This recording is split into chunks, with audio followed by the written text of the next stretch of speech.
Good evening, everyone, and thank you for joining us. We wish to begin by acknowledging the traditional territories of the Algonquin, Anishinaabe, Wendat, Haudenosaunee, Métis, Mississaugas of the Credit, Canyan, Kehaka, Musqueam, Squamish, and Tsleil-Waututh peoples. As we gather virtually in locations across Turtle Island to discuss issues related to global migration, it is important to recognize and acknowledge the Indigenous people on whose land we are grateful to live and work. Nous souhaitons reconnaître le territoire traditionnel des peuples Algonquin, Anishinaabe, Wendat, Haudenosaunee, Métis, Mississaugas du Credit, Canyan-Kehaka, Musqueam, Squamish et Tsleil-Waututh. Alors que nous nous réunissons virtuellement dans les endroits de l'île de la Tortue pour discuter de questions liées à la migration mondiale, il est important de reconnaître les peuples autochtones sur la terre de laquelle nous sommes reconnaissants de vivre et de travailler. Merci.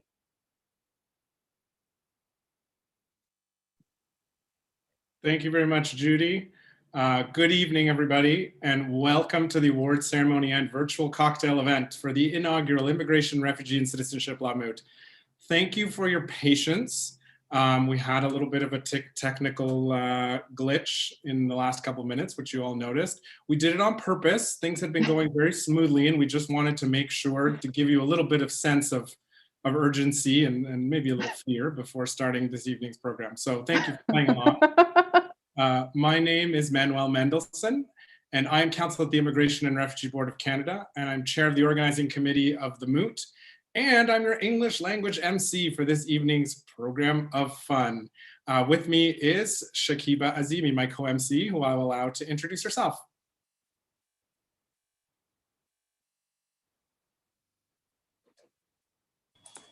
Merci Manuel. Comme Manuel a dit, je suis Shakiba et je suis l'un des membres du comité organisateur et je suis votre maître de cérémonie aussi. Excellent. Shakiba is also a judicial law clerk at the Federal Court of Canada. We are very excited to have you here this evening, everyone, to celebrate you, the Mooters, and to thank all of the volunteer judges, the organizers, and the other helpers who made this event possible.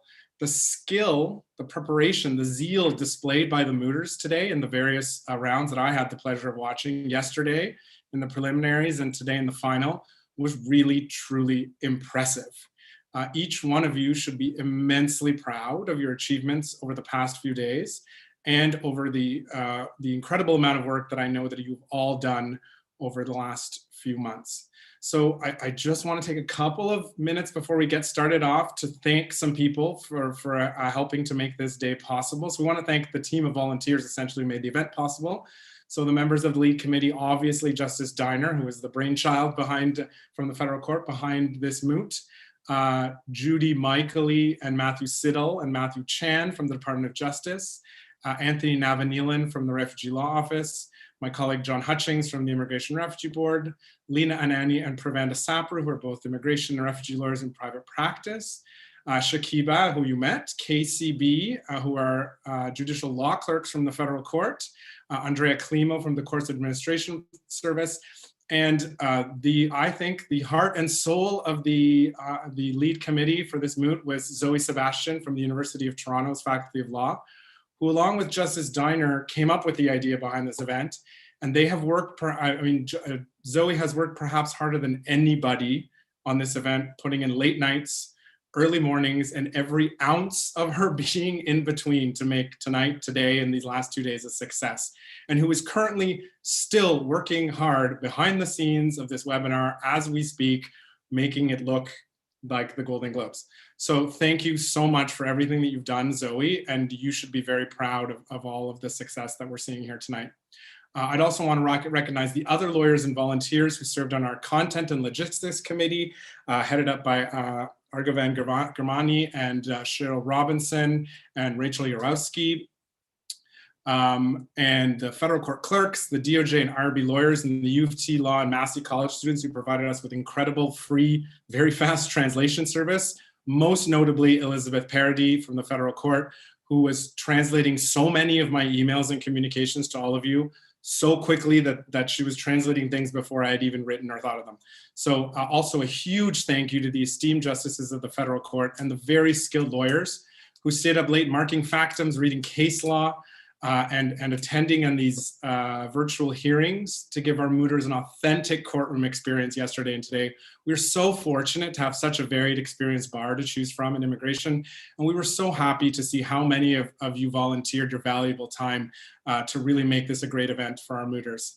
And of course, I would be remiss if I didn't thank each of our sponsors who generally donated financially to make the event possible. So our presenting sponsor, the Canadian Association of Refugee Lawyers, the Department of Justice, our platinum sponsor, the Delage Law Group, our gold sponsors, Fragaman and Barbara Jo Caruso, and of course, Baker McKenzie and McCarthy Tetra, who are sponsoring tonight's cocktails. And now, Shakiba en français. Je serai plus bref, mais les concurrents, sachez-nous que nous sommes très, très fiers de vous.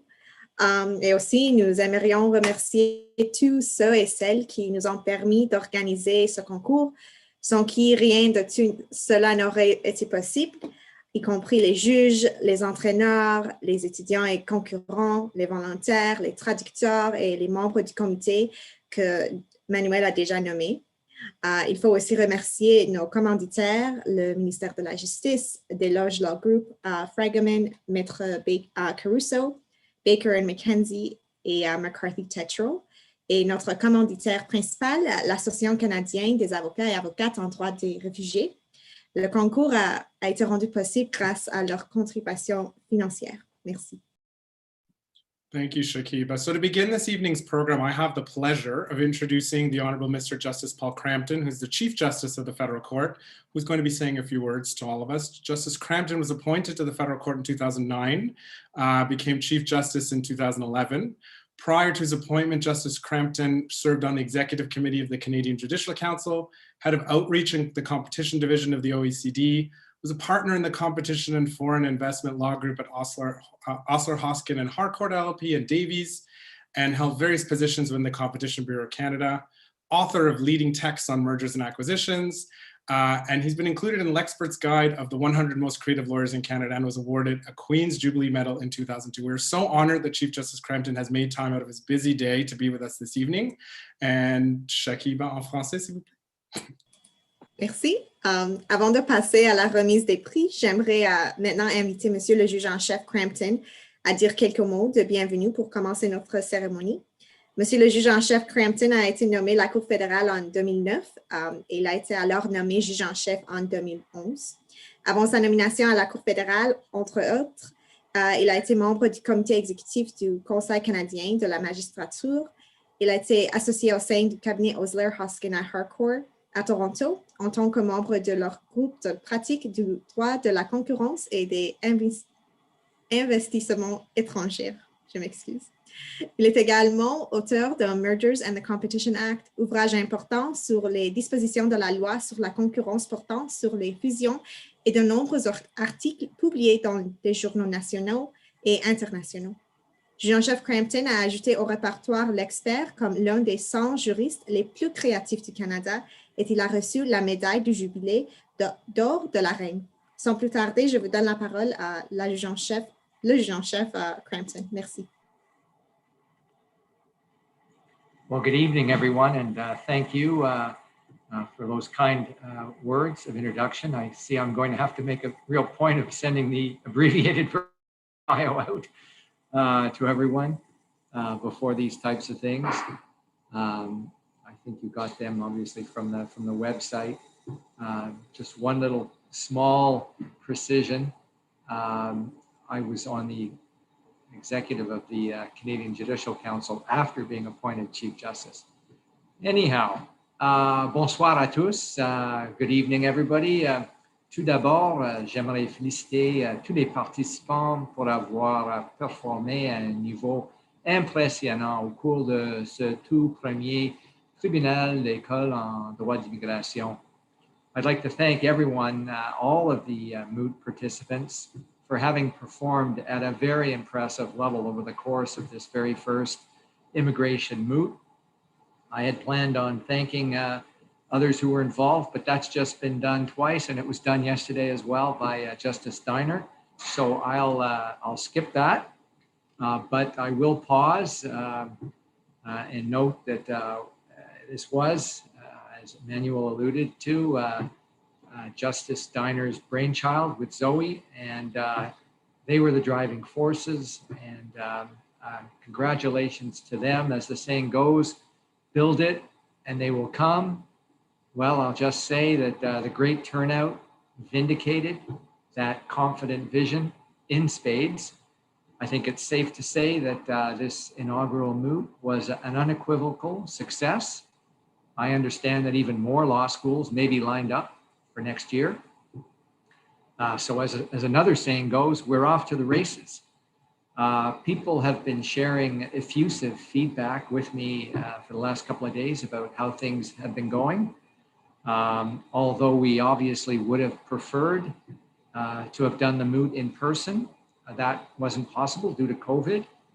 The silver lining is that a new generation of IMM, future immigration litigators, and for those of you who don't know what IMM means, you'll soon know, because that's the immigration code at the top of the files that you'll be working on in the future. So you all got in on the ground floor of what we're calling our digital transformation, our digital shift. Virtual hearings in the immigration law area have been the default now for almost a year. In that period, we've conducted approximately 1,200 or 1,300 hearings by Zoom, and a similar number by telephone. So this is the new normal. Many of us have been saying there's no going back. But what we mean by this is that our transformation to being a more digitally accessible court has been accelerated by the adjustments that we and you had to make to maintain access to the court and move along over the course of the pandemic. While we anticipate that many people are going to probably prefer to go back to in-person hearings, at least for trials where there are witnesses who need to be cross-examined, my sense is that many people who are now familiar with the significant time and cost savings associated with Zoom hearings are going to prefer to continue to have them in the judicial review area, in the immigration area, where our hearings tend to be shorter. The default time is something like 75 minutes. Those are eminently doable by Zoom, and I guess we'll see. Time will only tell. On verra. So with those few remarks, I'll turn the floor back over, the mic back over to the organizers. Amusez-vous bien ce soir. Au plaisir de vous revoir dans la salle d'audience, que ce soit virtuel ou en personne. I look forward to seeing you all again soon in the courtroom, whether it's a virtual one or in person. So have a nice evening and keep well. Thank you so much, Chief Justice Crampton. And now, thanks to the generous sponsorship of Baker McKenzie and McCarthy Tetro, we will be having our first ever virtual online cocktail party. And we are going to be led through a cocktail making class by the wonderful Atelier et Sauveur. I'm going to turn it over to them now. Thank you so much. Thank you very much. So hi, everybody. I hope you are feeling good. My name is Victor and welcome to Atelier Sauveur Zoom. Donc bonsoir tout le monde, j'espère que vous allez bien. Je m'appelle Victor, chez Atelier Sauveur. Ceux qui ne savent pas, on est quoi? On est un atelier de cuisine, dégustation de vin, cocktail, pâtisserie et événements privés. Et notre nouveauté 2020 due au COVID, Zoom, donc événements virtuels. Et voilà, si les gens qui ont des questions, n'hésitez pas, ça me fait plaisir. Guillaume, dans le chat, il va pouvoir répondre à toutes vos questions. Donc, if you have any questions, don't be shy. It's going to be our pleasure to answer all your questions. Guillaume, my coworker, is going to answer all your questions on the chat. So, j'espère que tout le monde a leurs ingrédients et leurs outils. Donc, on va avoir besoin d'un shaker, donc, ou un pot maçon, quelque chose pour shaker. So, we're going to need a shaker, or a mason jar, something to shake. We're going to need a strainer, un filtre à glace. On a besoin d'un verre, a glass, and 2 plates for the first cocktail. Donc, we're gonna pour some our orange syrup and salt with thyme in it for do our rim. So, on va avoir besoin de 2 assiettes, une avec du sirop d'orange et un autre avec le sel. On va faire notre givrage avec. Et on va avoir besoin également de nos ingrédients. Donc, juste vérifier avant que tout le monde a tout. Donc, jus de citron. On va avoir besoin de notre sirop d'orange, du thym frais et du jus d'orange, ainsi que de la tequila pour notre premier cocktail qui s'appelle Hiver en Mexico. So our first cocktail is called Winter in Mexico. Lemon, we're gonna need lemon juice, orange syrup, thyme, fresh thyme, orange juice, and tequila. So, and we're gonna need a jigger, so something to measuring the liquid. Okay, on va avoir besoin d'un jigger, un doseur, ça peut être un shot. Juste pour mesurer, c'est pour aller chercher de la précision quand on fait des cocktails. C'est comme ce que j'appelle un scalpel pour un médecin, ok, c'est pour que ça goûte bon. Donc, on va commencer avec notre givrage. Donc, on va aller tremper nos lèvres du verre dans notre sirop. Si vous voulez, on peut faire un quart de verre aussi ou un demi si on ne veut pas boire tout le temps du sel. So, we can just do a half of glass of rim because we don't want always drink salt. So, and I'm gonna add it in the salt for a garnish. Right. So maintenant que c'est fait, on va aller prendre nos ingrédients. Donc, on va avoir besoin de jus de citron, comme je l'ai dit tantôt. Ça peut être du frais, ça peut être du real lemon juice, pas de problème. Le brand real lemon, les petits citrons. On va aller mettre une demi-once de jus de citron dans notre shaker, dans notre pot maçon. Donc, half an ounce of lemon juice, fresh lemon juice, or real lemon juice, the brand. Okay, so 15 milliliters. And the cocktail is for one person, so if you're 2, you double it. Donc, c'est la recette pour une personne, donc on double si on est 2. On va ajouter une demi-once de sirop d'orange. So, same amount of orange syrup.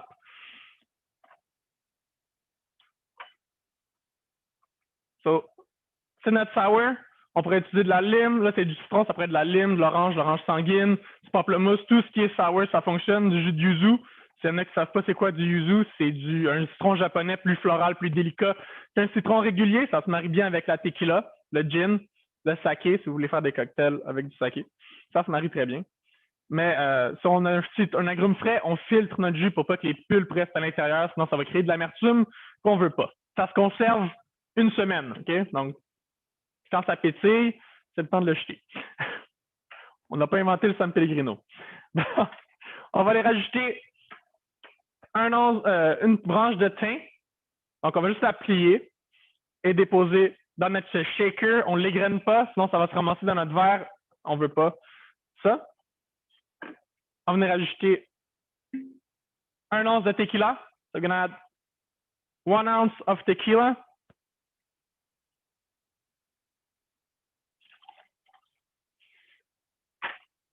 Can use any kind of tequila, gold, reposado, anello, silver. Ça marche, très bien. On va venir ajouter notre jus d'orange. Donc, 2 onces de jus d'orange. 2 ounces of orange juice. Et maintenant, on arrive à la partie la plus importante, la glace. Plus qu'on va mettre de glace dans notre shaker, moins qu'on va avoir d'eau dans notre drink. All right? Donc, plus c'est froid, moins ça fond vite. Si on met seulement 2 glaçons dans notre shaker, toute l'eau qui est gelée, elle va diluer notre alcool. Donc, elle va fondre. Tandis que si on met plein de glace, on a encore de la glace après avoir shaké. All right? So, most important part when you make cocktails, ice. More you add ice in your shaker, less water you're going to have in your drink. All right? So, stronger going to be your drink. On peut fermer notre shaker. Et quand on shake, on se lève debout parce que shaker assis, it's less funny. Donc, on se lève debout. Can please stand up for shaking. And when we shake, we can sing, we can dance, but the most important part is smile. Your cocktail gonna taste better, all right? So are you ready to shake? Yay! All right.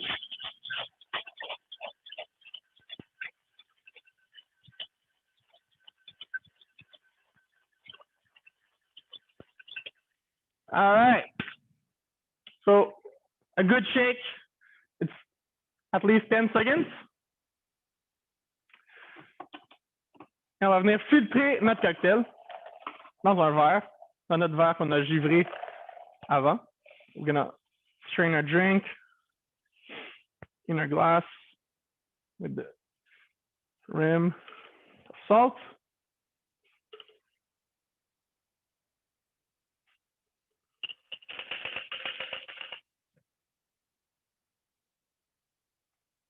If you have a fine strainer like I use, it's perfect. The crushed ice is gonna stain it. It's gonna be, your cocktail is gonna be more clean.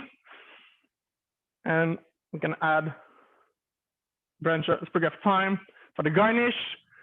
Donc, comme je disais, on peut utiliser un tamis fin. La glace qu'on a shakée, elle va rester dedans. Donc, ça va rester plus joli au cocktail. On peut rajouter une branche de thym pour décorer. So, cheers everyone. Santé tout le monde.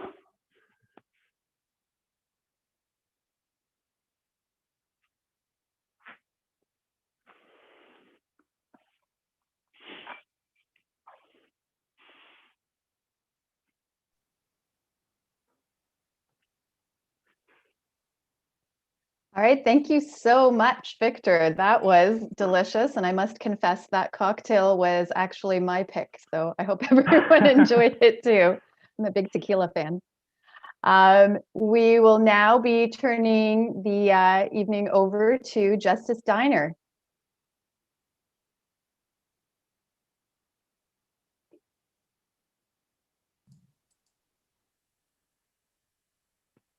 Can you see me?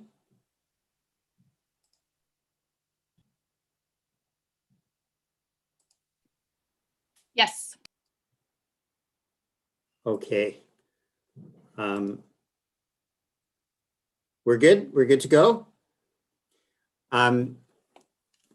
J'aimerais présenter mon ancien professeur, James Hathaway, avec qui j'ai suivi un cours à Osgood, là où il était vice-doyen. Il enseigne actuellement à la faculté de droit de l'Université de Michigan. Avant cet exploit, il a aussi occupé le poste de doyen à la faculté de droit de l'Université de Melbourne et de professeur invité à l'American University of Cairo et aussi aux universités de Californie, de San Francisco, de Stanford, de Toronto et de Tokyo, entre autres.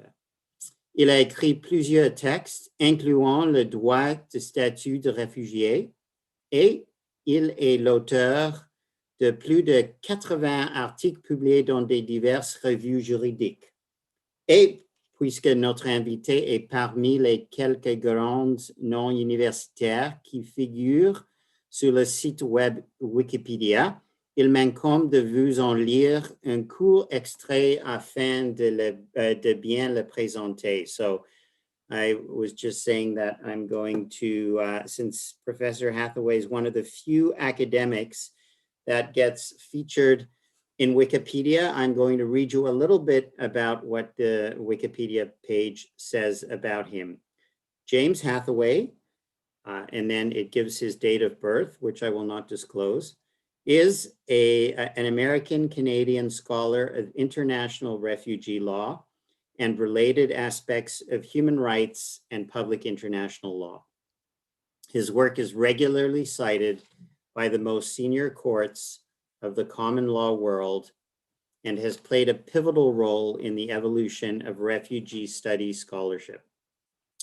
Professor Hathaway pioneered the understanding of refugee status as surrogate or substitute protection of human rights, authored the world's first comprehensive analysis of human rights of refugees, merging doctrinal study of refugee and human rights law with empirical analysis of the state of refugee protection around the world, and directed a multidisciplinary and global team of scholars and officials in an initiative to reconceive the structures of refugee protection more fairly, to share burdens and responsibilities. So we are thrilled to have Professor Hathaway give our keynote this evening. Professor Hathaway.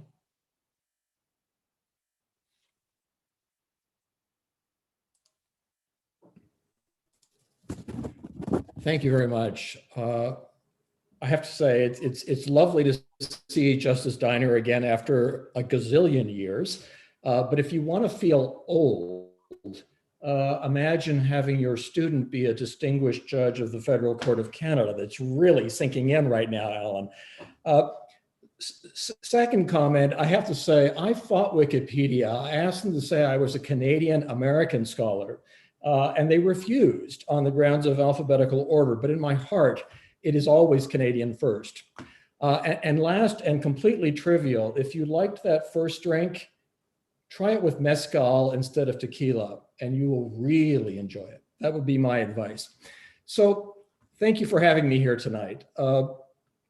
As many of you probably know from having studied international law, it's a rule of interpretation that you never interpret words standing alone, but you interpret words in their context and in line with object and purpose. So when I was asked to give a, quote, keynote speech tonight, it was not lost on me that it was A, limited to 10 minutes, and B, was sandwiched in between gin and tequila cocktails. So I take the clear message from that context, object, and purpose to be, keep it short and don't hold up the fun. And so I will do my best to adhere to those implied instructions. Tout d'abord, permettez-moi de vous féliciter tous de votre participation dans le lancement de ce concours de plaidoirie. Je voudrais souligner mon grand respect, non pas juste pour les étudiants qui ont plaidé, mais également mon admiration pour l'esprit innovateur des organisateurs. En plus, je suis vraiment fier du fait, franchement, que c'est le Canada qui a lancé l'idée d'un concours en droit d'immigration et des réfugiés. Vous devez savoir, si vous ne le savez pas déjà, que notre pays a depuis longtemps exercé le leadership dans ce domaine, en particulier dans le domaine du droit des réfugiés.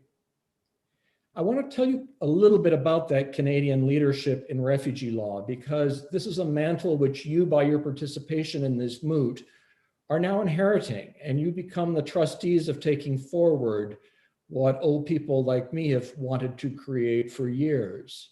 Our leadership is in part the function of really quite an extraordinary jurisprudential tradition. The Ward case of the Supreme Court of Canada remains the most cited case of any country in all of refugee law. It has literally influenced the jurisprudence of dozens of other countries. And important cases like Suresh, Esakola, Apulanapa are really revered and have influenced practice in many other countries. Credit for that is due not only to the judges who had the wisdom to write those decisions, but I'm sure they would agree also to the intelligence of the lawyers who developed the arguments in ways that made those positions persuasive. So the role that you have modeled in the moot over the last few days is really vital to keeping refugee law alive around the globe. And I hope that you will take that seriously as a challenge that you do that, because the world needs your help. And that really is my message tonight.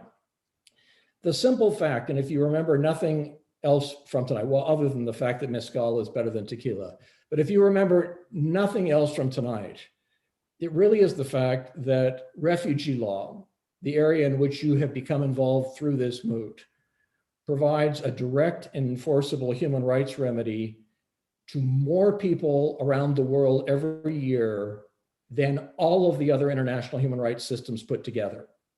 That's it. This is the single most powerful direct remedy for human rights that exists. And the charge that I leave you today is to do everything in your power, whether as lawyers, decision makers, policy makers, or even, quite frankly, just as articulate and well-informed citizens, to keep that system alive. And I want to take a few minutes to tell you why that is so important. And then I will give you a couple of thoughts about the challenges for the future. 3 reasons why I think it's so important to really devote some part of your energies to keeping refugee law alive. The first is the fact that this is based on a treaty that has now been signed by nearly 150 countries, 3/4 of the governments in the world. That's an extraordinary participation rate. We would never get this today if we had to renegotiate. To have 3 out of every 4 governments in the world legally bound by a single definition, one critical definition of who gets status throughout the world that no country may amend, coupled with an extraordinary catalog of rights. You know, some people think it's just Article 1, who's a refugee, and Article 33, don't send them back. But within the 31 intervening articles is the richest catalog of rights in the international human rights pantheon. And that's my second point. These rights are extraordinarily smartly conceived. They're not about charity. They're focused on refugee self-sufficiency. It's about enabling refugees to get back on their feet.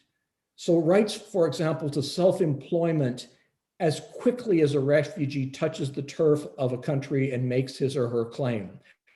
Property rights at a level that is not guaranteed anywhere else in international human rights law. The ability to move, to educate children, to start businesses. That's the theory of the Refugee Convention, is enabling people who've had no choice but to flee to actually contribute to the country to which they travel and to get back on their own feet. And the third feature of this regime I just want to flag for you tonight is one that is often overlooked. Refugee law is in many ways unlike any other body of international human rights law, in that it's designed in a way, and this actually speaks to the problem you were looking at today. It is reconcilable to the interests of the states to which refugees flee. It's not a one-sided equation. This is something that people need to understand. So for example, refugees don't get all of the rights in the treaty the second they arrive. They get incremental rights over time, more and more rights as their attachment to a state deepens. So it's not asking states to deliver everything instantly. And indeed, there is a contingent rights structure in this treaty, which means that countries, no matter how poor, are never asked to do for refugees what they're not able to do for their own citizens. I think these compromises are very smart. They keep the system alive. Now, that said, I think there are at least 3 key challenges that I want to flag for you. The first is this definition, the well-founded fear of being persecuted definition, which I am an evangelist for this definition. I think it can be retooled endlessly to serve the needs of modern refugees. But for example, you will hear challenges like, oh, well, will this meet the needs of so-called environmental refugees? And some people suggest that it won't, but I think they're wrong. And the courts, for example, in our sister jurisdiction of New Zealand, in the Te Tiata case, have shown that in fact, refugee law can be retooled to meet the needs of a significant percentage, if not all, of so-called environmental refugees. It's our job to continually retool that definition to keep it alive.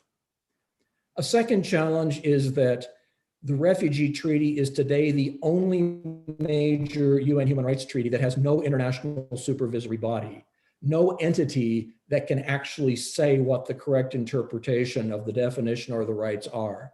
It's because it's an old treaty. It's the second oldest UN treaty, the Genocide Treaty being the only one older, also initially with no supervisory body. They now have the International Criminal Court. We're an orphan child. It's fallen to the domestic judges of the world to actually fill that void. We desperately need to assist that effort to create coherence in the regime by coming up with a mechanism akin to those that exist under other international human rights treaties to provide guidance. Justice North, formerly of the Federal Court of Australia, and I have worked with a team of scholars at Michigan and Oxford to come up with that model, but we need to move that forward, or else we risk incoherence in the regime, which serves nobody well. The final, and indeed the most important challenge, is a mechanism to share the burdens and responsibilities of protection.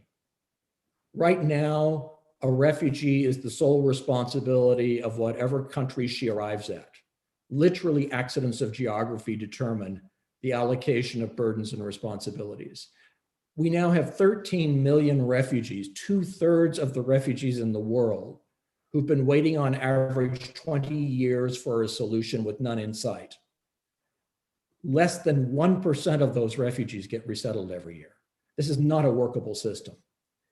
Indeed, of the 148 countries that have signed the Refugee Treaty, only 10, all of them very poor, 10 out of 148 host 60% of the world's refugees. The whole developed world, all of the rich countries put together, only receive 15% of the world's refugees. And indeed, in receiving those refugees, that's tiny 15%, they spend 4 times as much money to meet the needs of that 15% than they make available for the 85% of refugees who are in poorer countries. This is not sustainable.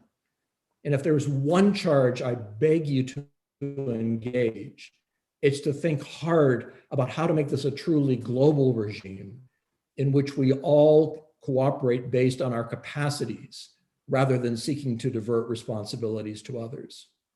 So I want to congratulate you today on becoming part of this club of people who care about refugee and migration law, who understand it, who know its strengths, but who I hope also will have the determination to stick with it, whether as a full-time career or as an avocation, and to help keep this human rights remedy alive for the future, for desperate people throughout the world, as a sign of ethical reciprocity for the fortune that we enjoy in countries like Canada, that we make that basic protection available to those who have no choice but to flee.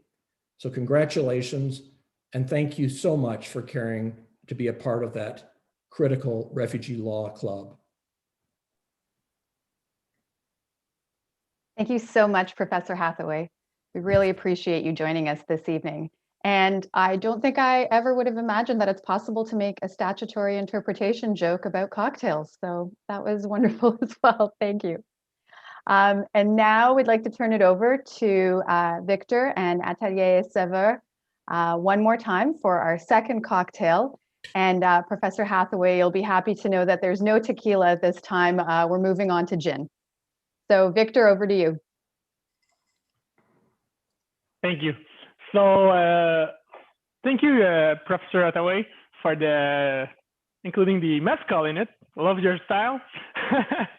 So for the person who don't know what mezcal is, it's produced from south of Mexico, and it's smoky. So they dig a hole, make a fire, and they smoke the agave. So they bring some smoky flavor at the mezcal, because we can call this tequila, but a really good option for the person who wants another taste. And I forget to tell you, if you have you don't drink, you can add also more soft drinks in your drink after shake. Of course, you never shake bubbles, all right? And you can use tequila or mezcal for the second cocktails, no problem as well, all right? Donc, we're gonna make our second cocktail. It's called Party de 5 à 7, or Happy Hour Party. So we're gonna clean our shaker first, of course, or you can use another one. On va laver notre shaker. We're gonna need lemon juice again, jus de citron, sirop d'anis étoilé, so anise syrup, grapefruit juice, jus de pamplemousse rose, et du gin. Moi, j'ai choisi le 7-Eleven de Montréal. OK, can use tequila as well. On peut utiliser de la tequila, ceux qui ont de la tequila aussi. Sans problème. Le pamplemousse se marie très bien avec la tequila. Donc, go for it. Donc, dans notre cocktail, on va avoir le jus de citron, une demi-once comme tantôt, half an ounce of lemon juice,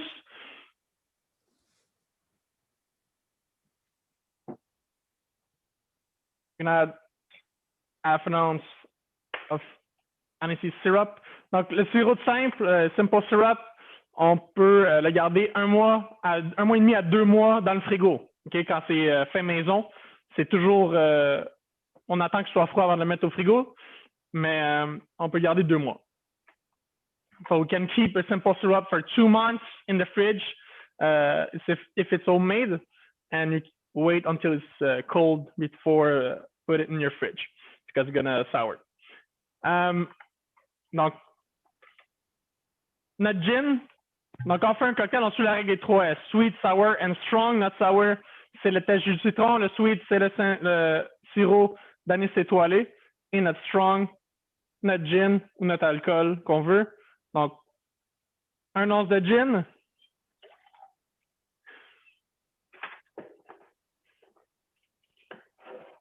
On peut aussi utiliser dans le sweet de la confiture, tout ce qui est sucré, du maple syrup, du sirop d'érable, du miel, du nectar d'agave, tout ce qui est sucré, ça fonctionne. C'est aussi les liqueurs comme la crème de cassis, Baileys, quand on garde le Baileys au frigo, ça c'est de la crème dedans. So, yeah. Keep in the fridge, the Baileys. Et voilà. Donc, les liqueurs, c'est sucré. Donc, si on fait, si on rajoute, mettons, on fait un peach schnapps, on rajoute plus de peach schnapps si on veut plus d'alcool. Si on veut mettre un sirop basilic aussi, ça marche très bien aussi avec le peach schnapps.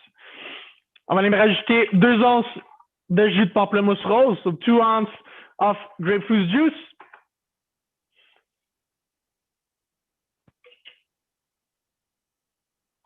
I'm gonna add just a little piece of star anise.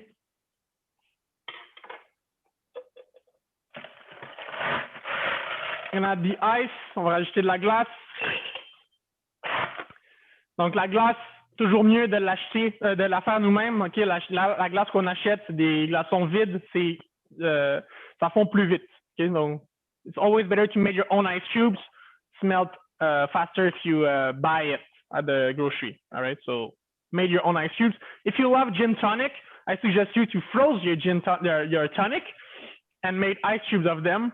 Like this, when they're gonna melt, it's gonna bring out flavor in your gin tonic. All right. Donc, ça va pas... faites geler votre tonic, mettez des glaçons de tonic au lieu de mettre de l'eau. Quand ça va fondre, ça va rajouter de l'eau, le goût du tonic au lieu que ça goûte l'eau. Donc, ça va faire une évolution au drink, en fait. Là, ça marche avec n'importe quoi. Si vous faites faire un peanut canada, vous voulez geler votre jus d'ananas ou votre lait de coco, ça va upgrader vos drinks. So, on ferme notre shaker. On se souvient, on se lève debout. Remember, please stand up. Et quand on shake avec de l'énergie, of course. So, we can sing, we can dance, but the most important part is smile. Your cocktail gonna taste better. All right, so are you ready to shake? Yay! All right, let's go.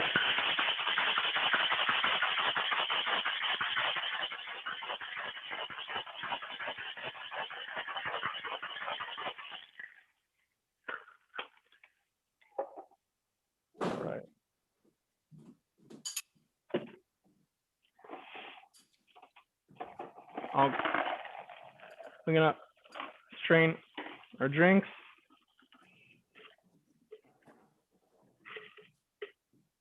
Merci. Non? Si on voulait de la glace dans votre drink, moi je vous suggère de mettre de la nouvelle glace parce que la glace qu'on a shakée est déjà activée, donc elle fond plus vite. Okay, so if you want ice in your drink, add new ice because the ice we already shake, she is activated, so she melts faster, right? So new ice.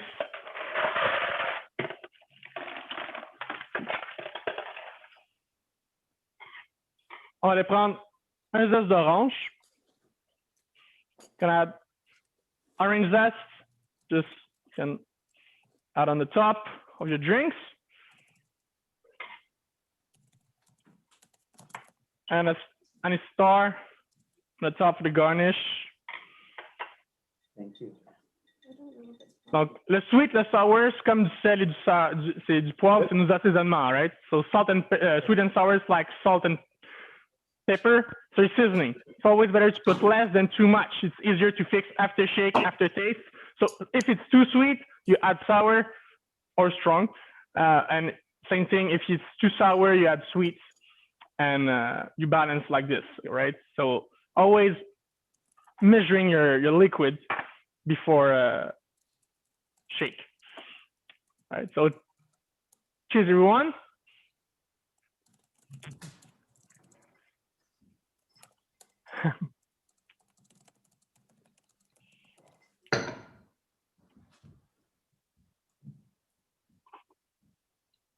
So how's the drinks, Professor Hathaway?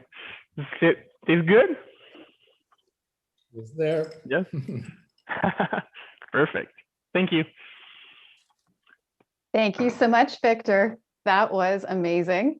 And now we're going to move into the award ceremony part of our evening, and I'm going to turn it over to Manuel and Shakiba to start presenting the presenters.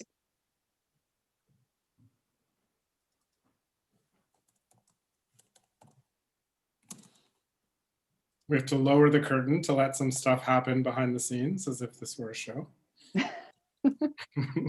There we go. All right. So we've had a couple drinks. All the really hard stuff that I've had to do in the last couple days is behind me. Now let's go to more exciting things. No, I'm just kidding. So I'm going to give you some housekeeping now. This is how the awards portion of the evening will play out. This is an experiment. Bear with us. We're excited to see how this is going to work. So what I'm going to do is I'm going to be calling on the various award presenters to present the various awards to the recipients. They will read out a description of the award. They'll tell you who came in second and third place, and then they will build up a certain amount of anticipation to then give you the award recipient.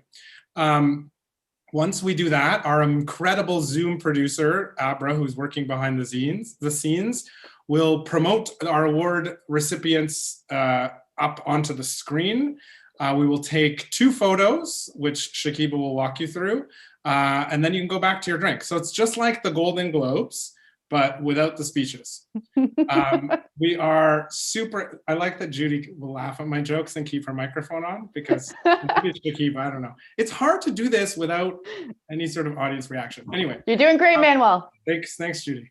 So we're also really excited to announce that this evening's winners are going to be receiving copies of either Professor Hathaway's book, Law of Refugee Status, or Barbara Jo Caruso's book, which is the Annotated Immigration and Refugee Protection Act. Both are indispensable texts for any immigration and refugee practitioner. And you're each going to be, the recipients, the winners, are each going to be getting beautiful certificates of achievement designed by the federal court's own Andrea Climo. So it's just like the Oscars swag bags. So just to give you an idea. And just like the Golden Globes and the Oscars, be ready, because if we call your name, you will be promoted up to panelists. So have your face, your surprise, and your reaction ready. So that's what we're going to do, and Shakiba is going to tell you about it in French. OK. Alors, Manuel introduira une présentateur ou une présentatrice et leur demandera de présenter un prix. Le présentateur ou la présentatrice annoncera le nom de récipiendaire, et après cela, les récipiendaires seront mis à l'écran en tant que panélistes et seront visibles afin d'accepter leur prix. À ce moment-là, lorsque les gagnants et les gagnantes seront tous à l'écran, nous prendrons 2 ou quelques photos. Alors, une fois les photos prises, les récipiendaires de prix, les présentateurs et les présentatrices seront rétrogradés et pourront suivre le reste de la cérémonie à titre de participants.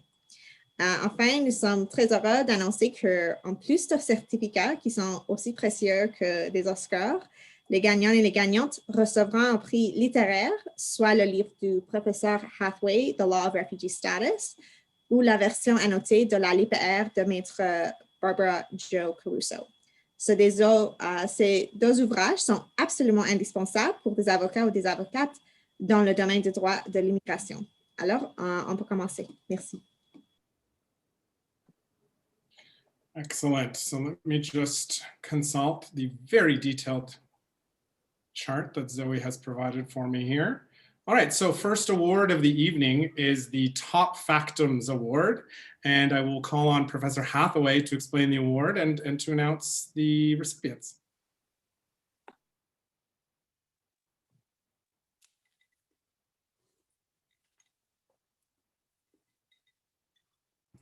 Sorry, we had double unbuckling there. Is this coming through now? Loud and clear.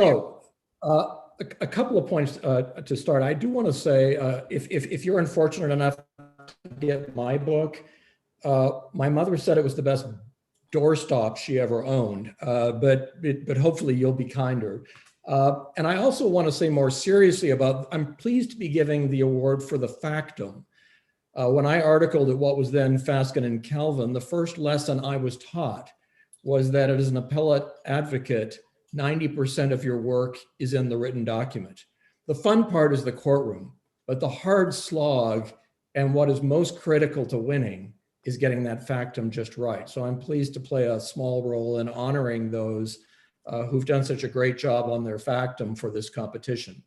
This award goes to the team that has the highest average factum score. Ce prix est décerné à l'équipe qui a obtenu la note moyenne la plus élevée sur son mémoire. And drum roll, please. In third place, in troisième place, l'Université de Montréal.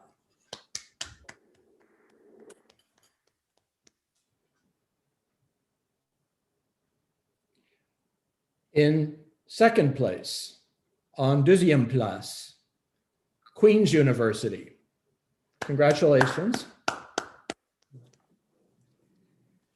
And the winners, les gagnants en première place, the Allard School of Law of the University of British Columbia with Mutter Simran Hati, Karen Jansen, Paul Van Bentham, and Yan Wen. Congratulations.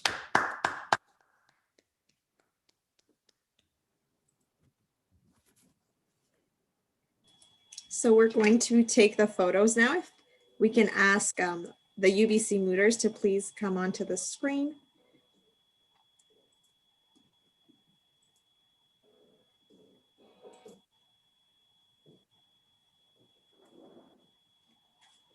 I believe you will also be joined by Justice Cramond, Mr. Wazana, and Ms. Dagenet, but I could be corrected.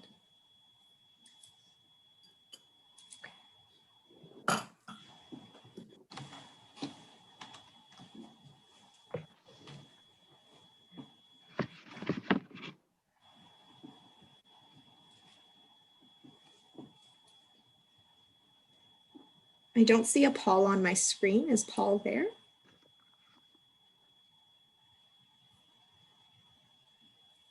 We're trying to message him and see if we can get him. Okay.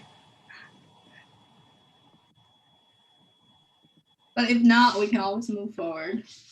We'll make sure we PS him into the picture. I like your collegiality. Just leave him behind.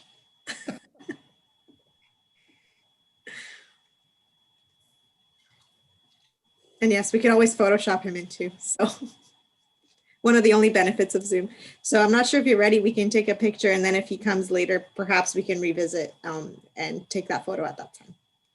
Does that work? All set on my end. Okay, perfect.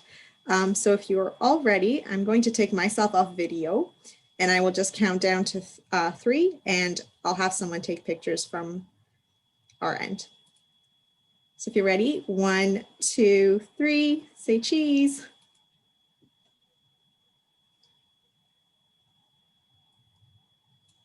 And let's do one more. 1, 2, 3, say cheese.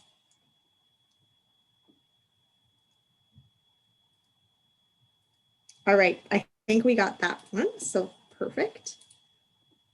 And I believe now you can also be joined by your coach, Molly. We're missing Justice Wazana. Oh, I see Justice Wazana here. or or Moot Justice Lozana. Is your coach going to be joining you as well? Okay, so we can revisit that again as well. You can message us and we can always come back to that. But I believe we are done with these photos and we can proceed. Thank you. Excellent. Thank you very much and congratulations to the winner.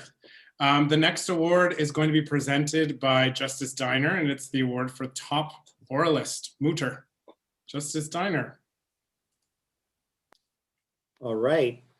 So this award, this award goes to the mooter with the highest average individual oral argument score from the preliminary rounds. Ce prix sera décerné aux concurrents ayant obtenu la meilleure note de plaidoirie orale individuelle moyenne à l'issue des rounds préliminaires. And so, first of all, honorable mention goes to these high-performing oralists.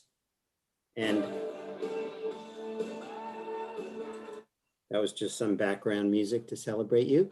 Adama Bald or Baldy, I don't know which one, but Adama from the University of Ottawa, Faculté 3, Section de Droit Civil, félicitations. Monique Chima from Osgood Hall Law School, congrats Monique. Arnaud Ost, l'Université de Montréal, félicitations Arnaud. And Simran Hoti from the Allard School of Law at UBC. And now on to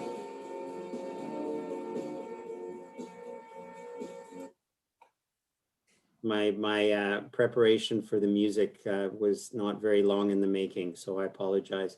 The winner for the top oralists, le gagnant pour le meilleur plaidoyer individuel, ça va aller à Sabrina Kosseim, l'Université de Montréal. Sabrina Kosseim from the Faculty of Law of the University of Montreal. Congratulations, Sabrina. Great job.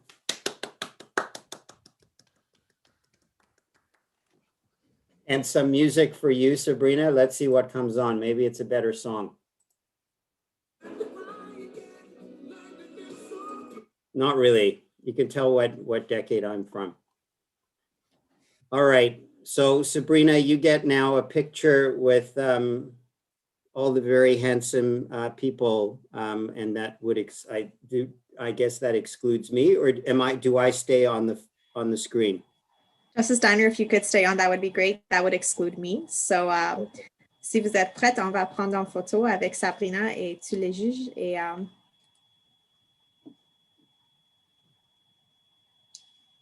si vous me donnez un instant.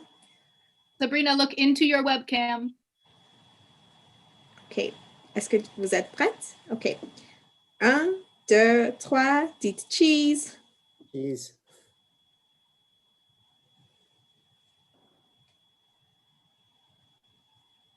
Et encore une fois. 1, 2, 3, dites cheese.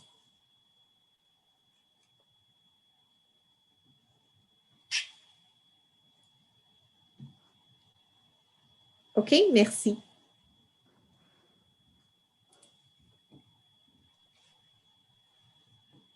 OK, et maintenant, on peut prendre en photo avec Sabrina et Maître Clichet-Rivard, La Tulipe, Madame Roy, Professeur Valois et Maître Villeneuve. Donc, si votre entraîneurs sont là, on peut prendre une photo avec eux.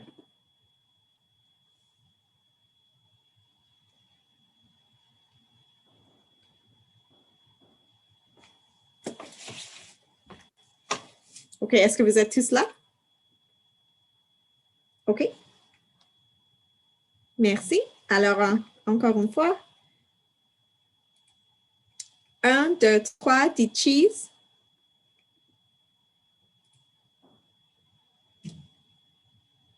Et aussi, 2, 3, dites cheese.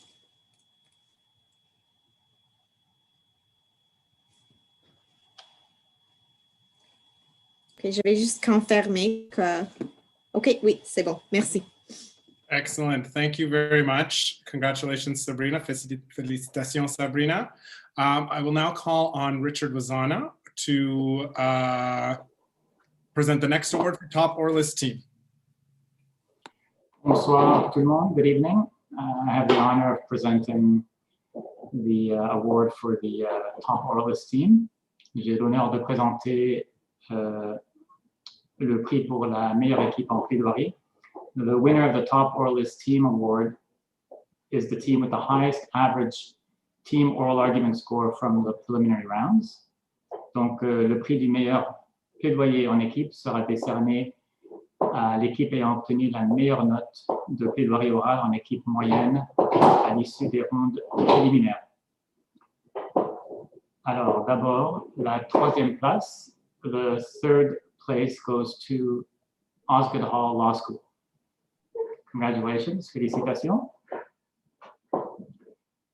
La deuxième place, the second place, goes to the Peter A. Allard School of Law, University of British Columbia. La deuxième place va à la Peter A. Allard School of Law à l'Université de la Colombie-Britannique. Félicitations. And the award goes to l'Université de Montréal. Le prix est décerné à l'Université de Montréal. Félicitations. Les membres sont Pascal Bagbissard, Arnaud Ost, Sabrina Cossain et Emmanuel Lanctot. Congratulations to all of you.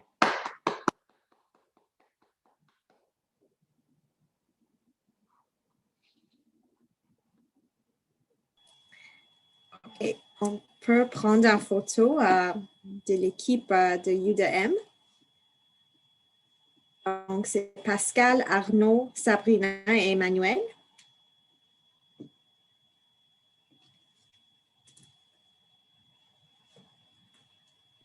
Voilà, je les ai. OK, donc vous êtes tous là.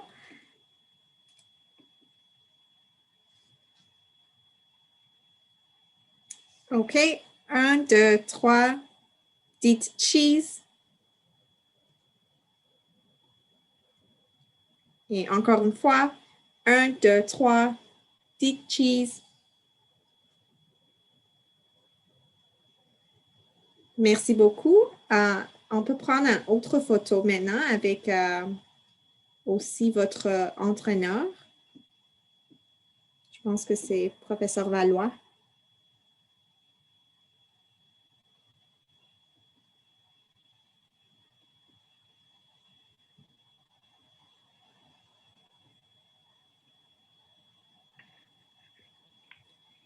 Est-ce que vous êtes tous là ou est-ce qu'il y a des autres personnes? Oui. OK, merci. Très fière de... Oui, félicitations. OK, souris. Et 1, 2, 3. Dites cheese, s'il vous plaît.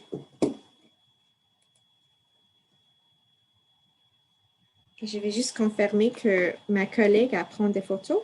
Oui, c'est bon. Merci beaucoup. Félicitations. Thank you very much. Félicitations, Université de Montréal. The next award is going to be presented by Diane Dagenet, and it is the award for, I'm behind on my schedule, the award for Top Law School. Yes. Take it away, Diane. Thank you very much, Manuel. Yes, I have the honor of presenting to the Top Law School. J'ai l'honneur de présenter à la meilleure faculté de droit. The Top Law School Award is awarded to the team with the highest total score. Le prix de la meilleure faculté de droit est décerné à l'équipe ayant obtenu la note la plus élevée. So, third place goes to Queen's University. The second place goes to Université de Montréal. La deuxième place est décernée à l'Université de Montréal. Oh. And the award goes to the Peter A. Allard School of Law, University of British Columbia. Peter A. Allard School of Law de l'Université de la Colombie-Britannique. And the team members are Simran Haughty, Karen Jansen, Paul Van Betten, and Yang Wan. Congratulations. Félicitations.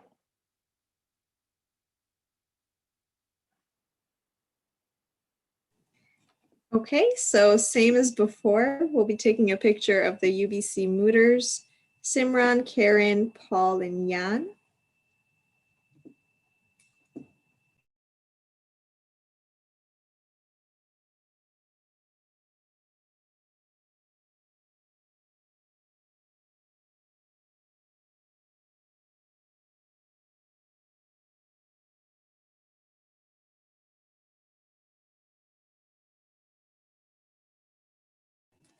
And I assume your colleague Paul is still not here.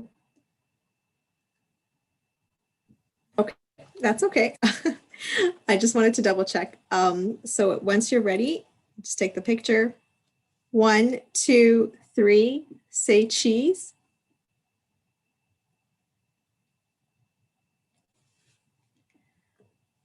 And one more time. 1, 2, 3, say cheese.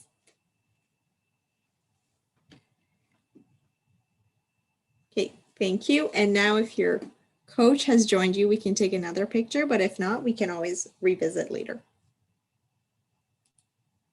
Okay, seeing silent faces, we can just move on to the next award. Thank you and congratulations. Excellent. Thank you very much.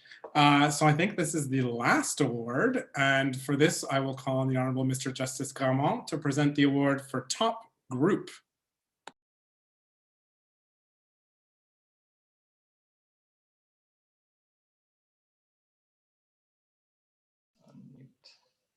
Sorry about that. So the top group award is awarded to the group with the highest total score in the final round. Le prix du meilleur groupe est décerné au groupe ayant obtenu la meilleure note totale lors de la ronde finale. Et the recipient is, le récipiendaire de ce prix, c'est l'Université de Montréal, avec les membres de l'équipe, Pascal Bagdichard, Arnaud Host, Sabrina Kossem et Emmanuel Langto. Toutes nos félicitations.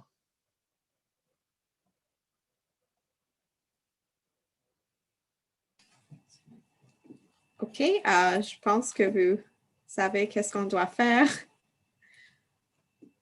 Donc, je cherche pour Arnaud, Pascal, Sabrina et Emmanuel.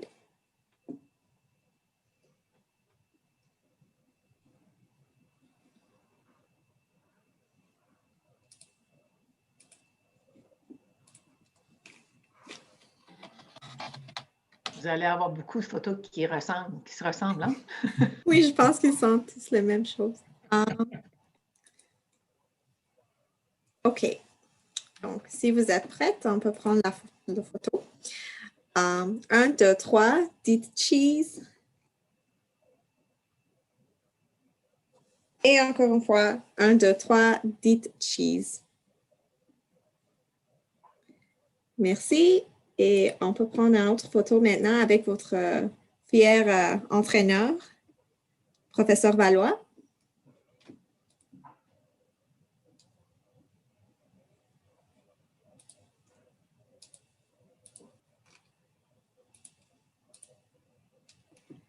OK.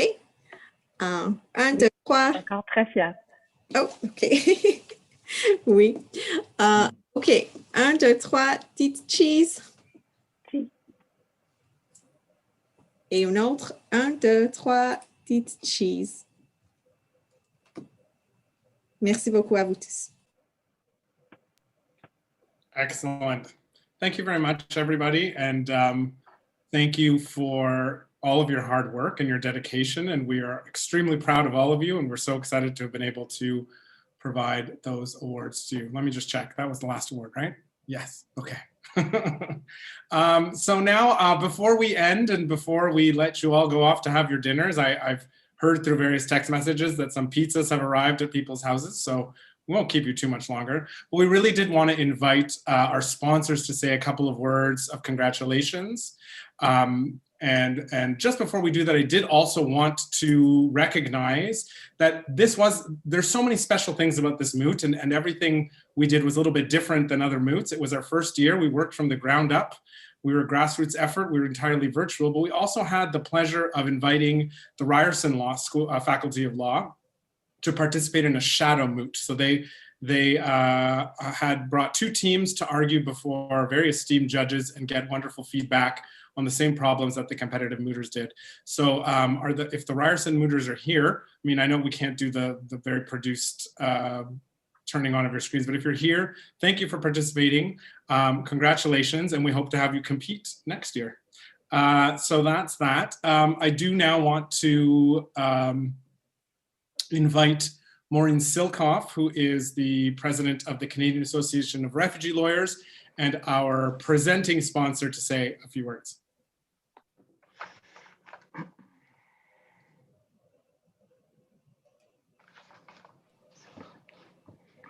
J'invite maintenant Maître Silkoff de l'Association de avocats et avocates réfugiés du Canada de dire quelques mots. Je m'excuse si j'ai mal prononcé le nom.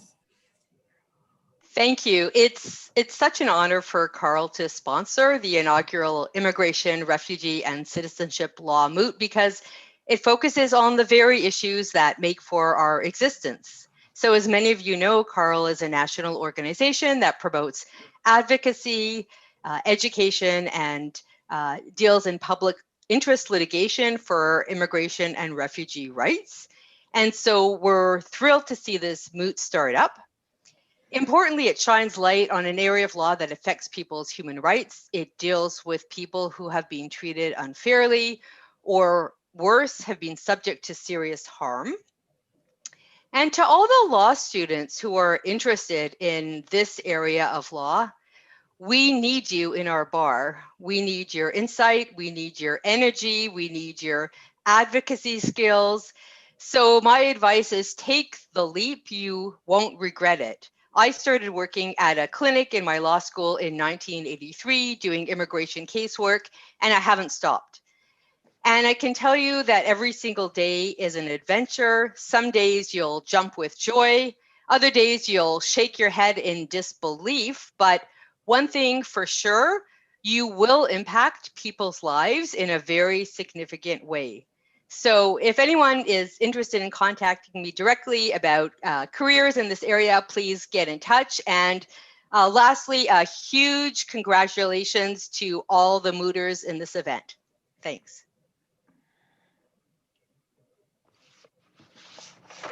Thank you so much. Next, we're going to invite, Diane Dagenet again from the Department of Justice, who's another one of our sponsors, to say some congratulations. Maintenant, j'invite Maître Dagenet de dire quelques mots. Merci. Merci, thank you. Au nom du ministère de la Justice, j'aimerais féliciter tous les participants et les organisateurs à ce premier concours bilingue de la plaidoirie en droit de l'immigration des réfugiés de la citoyenneté. Congratulations to all the participants and all the organizers of this first ever bilingual immigration, refugee, and citizenship law moot. I'm confident I speak for all of us when I say that this was a great success and we are very pleased to be part of it. And hopefully this will be the start of a wonderful new legal tradition. Merci. Thank you so much, Diane. We'll now call on Chantal Desloges, who's representing the Desloges Law Group, who is our platinum sponsor, to say a couple of words. Maintenant, j'invite Maître Desloges de dire quelques mots.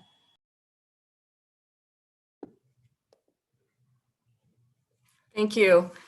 From all of us at Desloges Law Group, I just want to congratulate all the participants, not just the winners, for an amazing job. I'll be honest with you, I was completely blown away by the quality of the facta and the oral argumentation. It was just amazing. You students today are so much more advanced than we were when I was in school, and all of you have the potential to become really great litigators if that's what you choose for your career. I'm only going to give you one piece of advice that I wish somebody had told me when I was younger. Don't ever shy away because you think you're not good enough, you're not senior enough, you're not experienced enough. The truth that very few people will ever say out loud is that we're all just winging it to some extent, and we're not smarter than you. So step up. I want to give thanks also to the organizers for an amazing event. It's been so successful, especially, having to pivot to online in the very first year. You've done an incredible job, and I'm really, really impressed by how well it went off. And I really hope that we can continue this into the future. Excellent. Thank you so much, Chantal. Perhaps now we can have David Crawford from Fragaman, who is one of our gold sponsors, to say a few words. Maintenant, j'invite Maître Crawford de Fragaman de dire quelques mots. Merci.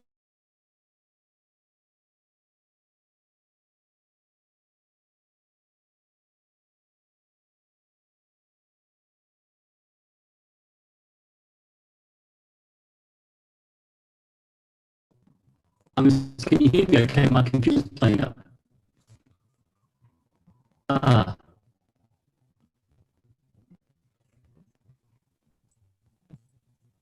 Yes, we can hear you. Can you hear me okay, Manuel?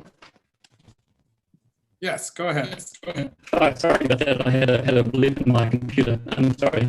So, for those who don't know, Fragment is a firm with about 55 offices around the world, entirely devoted to immigration. And so, to me, this represented a wonderful, wonderful opportunity to showcase the skills of so many impressive young students. And I'd like to echo some comments about immigration. I've been involved in it for a long time in a number of countries, and I think it's the most fascinating area of public policy.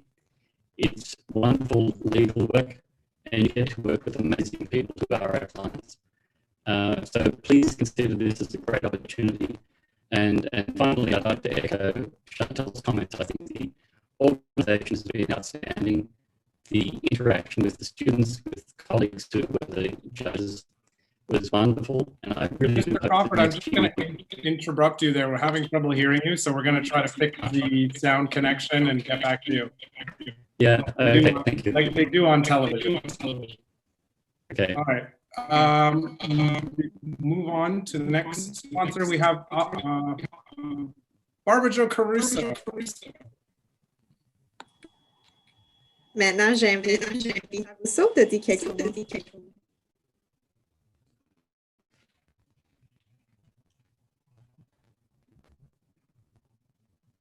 I believe you're muted.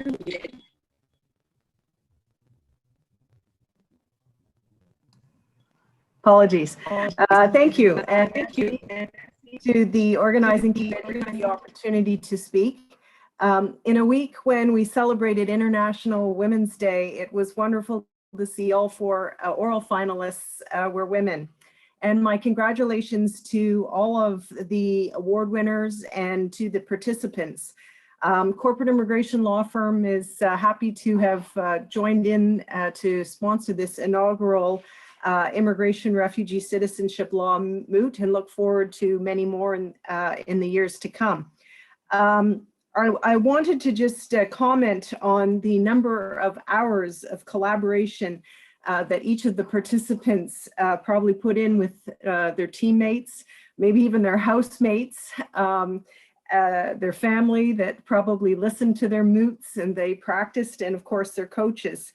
Undoubtedly, it was likely stressful, perhaps frustrating at times as you worked towards meeting your many deadlines and perfecting your materials and harmonizing your styles and prioritizing who would get to do what and which arguments were the strongest. All of this is great collaboration, and that's what mooting is really about. It's not so much about the law, but it's about working together. And as a practitioner now, 25 years into it, I mooted competitively too in an area of law that I don't practice in today. But I look back on that work that we did, and we collaborated as a group, and I still keep in contact with my my fellow mooters. And I hope that in years to come, that you will also reflect back on this moment and will remember it fondly, regardless of whether or not you remember what the facts were and what the legal arguments were. But remember what those aspects of collaboration are, because it is a skill that you will use every single day of your legal profession. So again, congratulations to all of the participants on making this remarkable step and being part of the first ever immigration moot, and to the organizers, the Justice Department, and all the judges and justices that participated today. Thank you. Thank you very much, Ms. Caruso. Next up, we have Stefan Duvall from McCarthy's. Maintenant, j'invite Maître Duvall de dire quelques mots de McCarthy. Merci.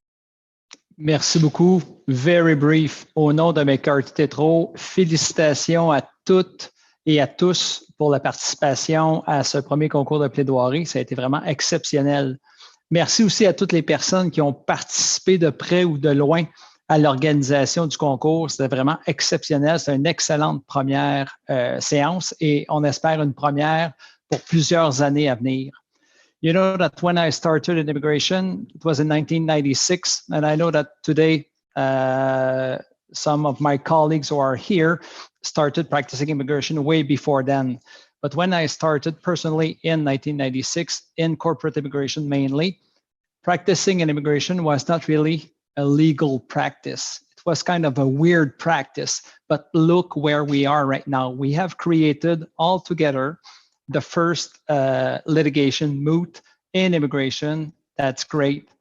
Like Maureen Silkoff said at the beginning, the young ones, we need you in immigration. Really, congratulations to all the mooters. You were in the last 2 days, not you were, you are, and you will be excellent. Thank you so much. Merci beaucoup, Maître Duval. And now we have, who do we have? Stephanie McIntosh from Baker McKenzie. Enfin, mais non le moindre, Maître McIntosh de Baker McKenzie.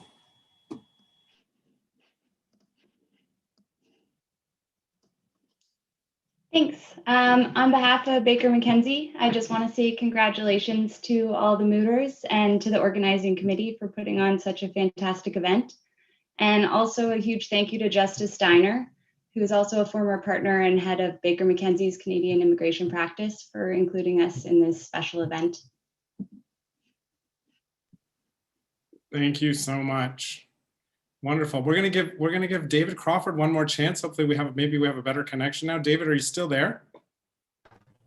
I'm still aboard. Can you hear me well? Oh, we're still having trouble with that connection, but no worries. We've received notice from our producer. We're going to do a recorded statement from you if you want, and we'll have you on our YouTube giving congratulations to the mooters. So thank you very much for being with us tonight. Okay, so fantastic. So really, that's all we have to say. I really just want to thank everyone for being here. Thank our sponsors, thank all the volunteers, the judges, the committee members, and really thank you, the mooters, for coming together, for working so hard, for putting on an incredible performance before all of our judges. We hope you enjoyed it. And we want to also thank Aberisi, who is our Zoom producer, and she has ventured into unknown territory here producing these kind of events. So we realize that this is very unorthodox and we're doing our best here, but we would be lost without her to put the polish and shine on our remarks this evening. So that's really all from me, and thank you everybody, and we hope you have a great evening, and Shakiba will finish us off en français. Merci. Encore une fois, merci énormément à tous ceux et celles qui nous ont permis d'organiser ce concours. Bonne chance aux concurrents dans vos entreprises futures. Nous espérons que le concours a été une bonne expérience pour vous. Merci et bonne soirée à tous. One more thing, if you're a member of any of the ILM committees, stick around. We're going to take our own photo now that Shakiba will lead us through. So thank you very much, everybody. Good night.